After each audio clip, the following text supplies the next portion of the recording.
Welcome to our channel TPN Telugu ప్రభ.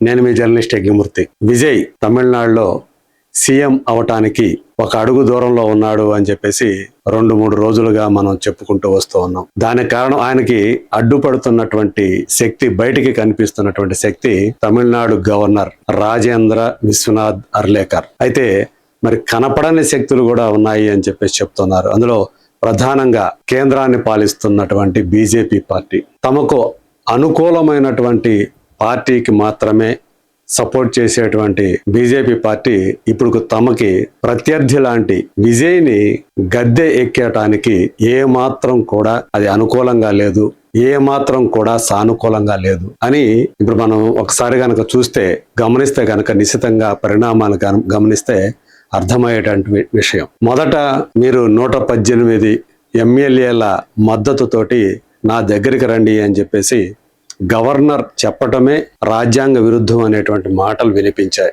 ముకుల్ రోహత్కి లాంటి supreme court senior న్యాయవాది సైతం బల నిరూపణ అనేది అసెంబ్లీలో జరగాలి, ఎవరైతే పూర్తి మెజారిటీ రాకుండా అతిపెద్ద పార్టీగా ఎవరైతే అవతరిస్తారో ఎన్నికల్లో వాళ్ళకి అవకాశం ఇవ్వాలి, వాళ్ళకి సమయం గడువు ఇవ్వాలి, ఆ గడువు లోపల అసెంబ్లీలో బల నిరూపణ చేసుకోవాలని చెప్పాలి అని చెప్పేసి ఆయన కూడా కొండబద్దలు చెప్పాడు. ఆ తర్వాత మళ్ళీ గవర్నర్ గ్రీన్ సిగ్నల్ ఇచ్చేశారు విజయ్కి పదవి ప్రమాణ స్వీకారానికి ముఖ్యమంత్రిగా. అలాగే టైం కూడా ఇవ్వబోతూ ఉన్నారు బల నిరూపణ అని చెప్పేసి వచ్చింది. మళ్ళీ మారిపోయాయి. మళ్ళీ అంతా కూడా లేదు, ఆ 118 ఎమ్మెల్యేల మద్దతు ఉన్నట్లుగా లిస్ట్ ఇవ్వాలి అని చెప్పేసి మళ్ళీ ఆయన గట్టిగా కోరినట్టుగా మళ్ళీ తెలుస్తా ఉంది. అంటే రాజ్ భవన్ అనేది ఇవాళ అక్కడ తమిళనాడులో ఒక కీలకమైనటువంటి, అంటే ఈ అధికారం ఎలా ఉంటుంది, ఎటువైపు మొగ్గుతుంది అనేటువంటి విషయంలో రాజ్ భవనే కీలకంగా మారిపోయింది.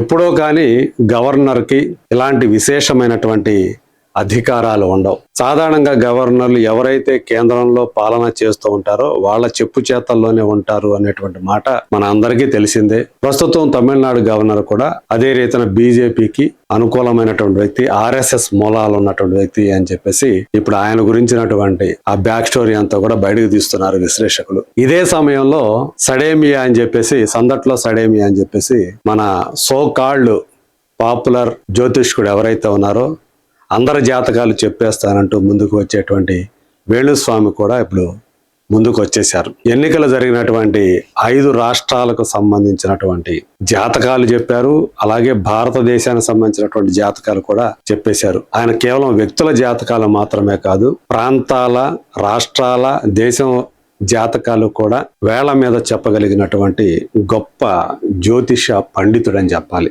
ఆయన గతంలో చెప్పినటువంటి ప్రెడిక్షన్స్ ఏవైతే ఉన్నాయో అవి తప్పినప్పటికీ కూడా, ఎందుకంటే 2024 తెలంగాణ ఎన్నికల్లో బీఆర్ఎస్ పార్టీ అధికారంలోకి వస్తుంది అని చెప్పి, ఖచ్చితంగా వస్తుందని బల్లగుద్ది మరీ చెప్పి మరి కాంగ్రెస్ వచ్చిన తర్వాత తెల్లముఖం వేసిన సంగతి మనందరికీ తెలుసు. ఇట్లాగే కొన్ని ఆయన గతంలో చెప్పినవి కొన్ని నిజమవుతున్నాయి, కొన్ని పోతున్నాయి, నిజం కావట్లేదు.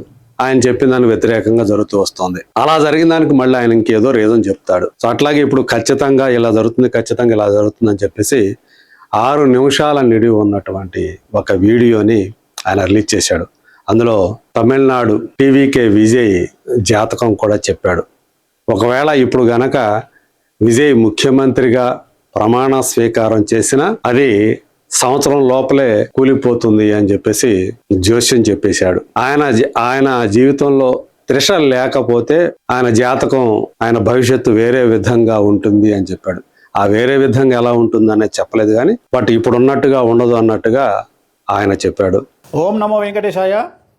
2026 అంటే ఈ సంవత్సరము మే 25వ తేదీ నుండి తమిళ సాంప్రదాయం ప్రకారము జూన్ 2వ తేదీ అంటే వచ్చిన 2వ తేదీ మన సాంప్రదాయం ప్రకారము గురు మార్పు, గురు పైచి అనేది కనిపిస్తూ ఉంది. మనకు మిథున రాశి నుండి కర్కాటక రాశిలోకి ప్రవేశము మరియు సెప్టెంబర్లో కర్కాటక రాశి నుండి సింహరాశి ప్రవేశం అనేటువంటిది కనిపిస్తూ ఉంది. సో దీనికి సంబంధించి గురువు అతిచారంలోకి వెళ్తూ ఉన్నాడు. గత వీడియోలో నేను చెప్పినట్టుగా పెను సంచలనాలు నమోదయ్యేటువంటి అవకాశాలు కనిపిస్తున్నాయి అని చెప్పడం జరిగింది. దాని ప్రకారమే గత 5 రాష్ట్రాల ఎన్నికలను కనుక గమనించినట్లయితే బెంగాల్ మరియు తమిళనాడు కాంట్రవర్సీస్ మనం చూస్తూ ఉన్నాము. సో విజయ్ జాతక రీత్యా అలాగే విజయ్ త్రిష కాంబినేషన్ కనుక తీసుకున్నట్లయితే వాళ్ళ కాంబినేషన్ ఏకనాడి కాంబినేషన్ అయ్యింది కాబట్టి ఒకవేళ త్రిష లేకుండా ఉంటే విజయ్ యొక్క రిజల్ట్ వేరే రకంగా ఉండేది. బట్ విజయ్ జాతకరీత్యా కనుక గమనించినట్లయితే తమిళనాడు రాష్ట్ర జాతకరీత్యా గమనించినట్లయితే ఒకవేళ విజయ్ సీఎం అయినప్పటికీ కూడా ఖచ్చితంగా తమిళనాడులో మళ్ళీ ఎలక్షన్లు వచ్చేటువంటి అవకాశాలు 100కి 1000% కనిపిస్తూ ఉన్నాయి. అంటే రాజకీయ ప్రభుత్వ అస్థిరత అనేటువంటిది తమిళనాడు రాష్ట్రంలో ఖచ్చితంగా కనిపిస్తూ ఉంది గురువు మార్పు వల్ల.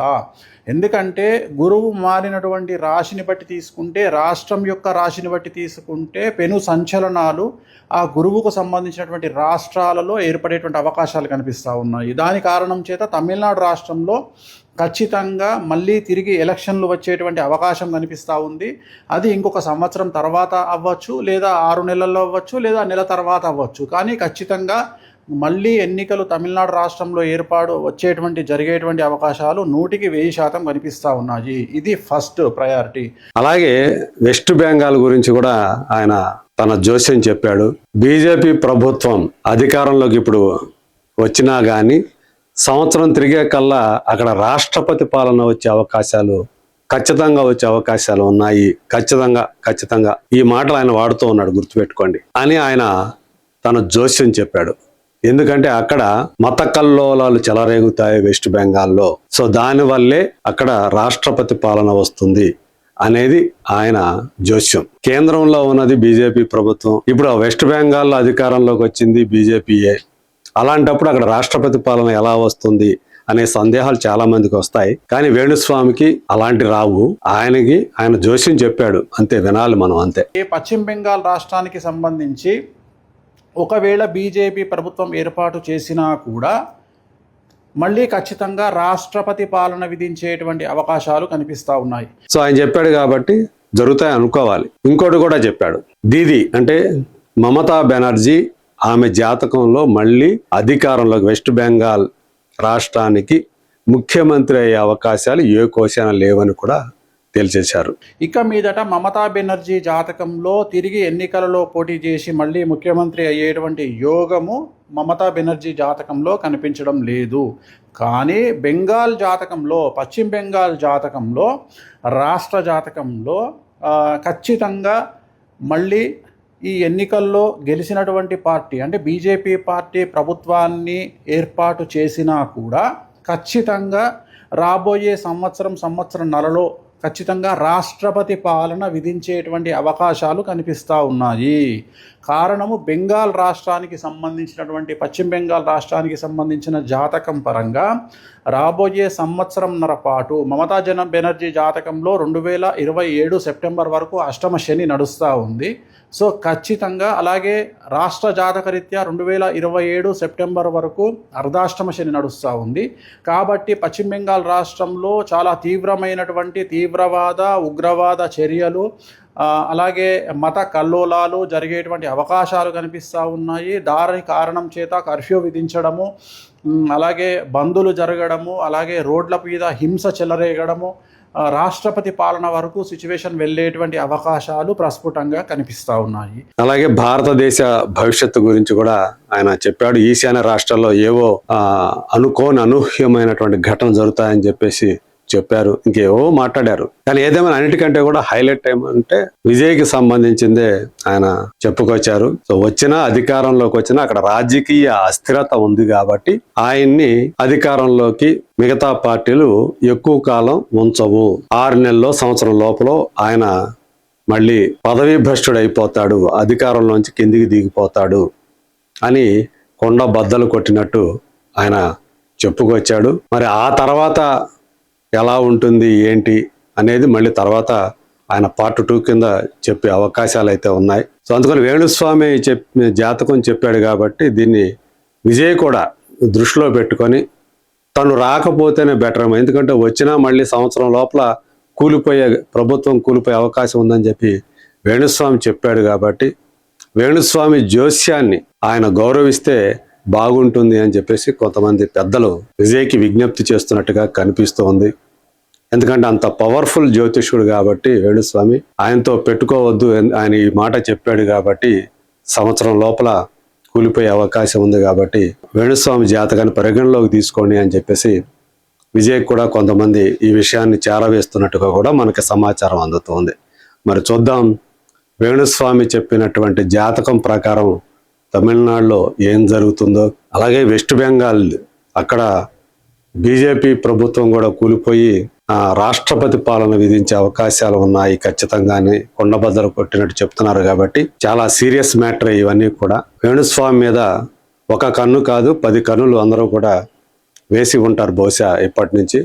మరి చూద్దాం ఆయన జాతకం ఏ రీతిన ఫలిస్తుందో. ఆయన చెప్పేవి మళ్ళీ 1-2 ఆయన చెప్పిన వాటిల్లో జరగవు, అది వేరే విషయం. జరగనప్పుడు మళ్ళీ దానికి ఏవో లెక్కలు చెప్తారు. సో ఇప్పటికైతే ఈ వేణుస్వామి చెప్పినటువంటి జాతకం ఇది తమిళనాడు గురించి, వెస్ట్ బెంగాల్ గురించి.